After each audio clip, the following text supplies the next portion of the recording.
Well, why do survivors blame themselves for not leaving sooner? Why does some shame just settle into places where wounds once lived? Today's letter comes from someone who escaped, but cannot stop punishing herself for the time she spent surviving. Because sometimes bruises fade long after the guilt remains. This is Survivor to Survivor. Survivor to survivor, break the silence. In the depths of silence, a voice emerges. A voice that says, "You are not alone." Welcome to Survivor, where strength rises through shared stories, where pain transforms into resilience, where survivors connect and empower each other. Your story matters. Your voice matters. You matter. Join the movement. Subscribe now. Welcome to Survivor.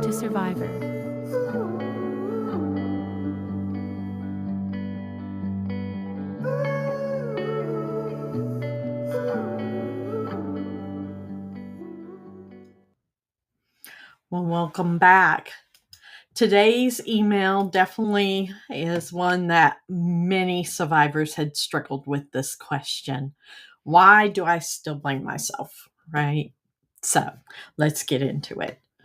Hi, Survivor to Survivor. I've been out of my relationship for a little over a year now. Everyone wants to keep telling me how strong I am for finally leaving, but all I can think about is why I didn't leave sooner. There were so many red flags, the screaming, the walls being punched from right in front of my face, the insults, the control, then the pushing, the grabbing, the threats. He isolated me from my family, took over my money, convinced me no one else would want me. I had chances to go, and every time I stayed, but part of me was terrified. Part of me still loved who he was in the beginning. And part of me believed that it was my fault, that if I were calmer or better, he wouldn't explode. Now that I'm out, I keep thinking if I had left earlier, maybe it wouldn't have gotten that bad. I feel ashamed when people call me a survivor because I stayed so long. How do I stop blaming myself? Well, I want you to know I definitely hear you with my whole heart. You didn't stay because you were weak. You stayed because you were surviving.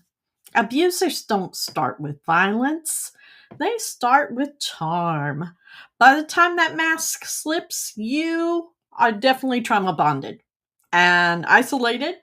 They financially trapped you, emotionally worn down. You know, you're even so terrified you can't breathe. You're afraid you're breathing wrong, even.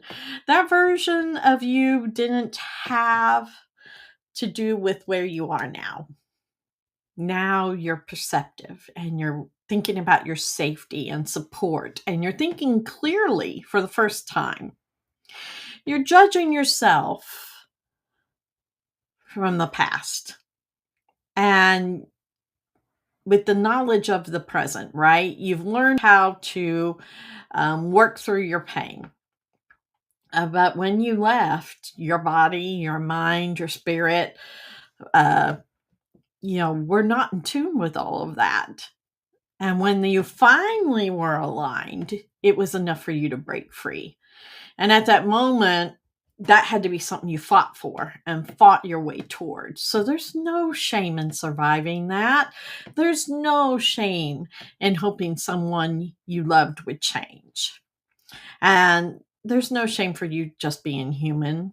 The guilt you'll feel, it belongs to that one person who abused you and not to you.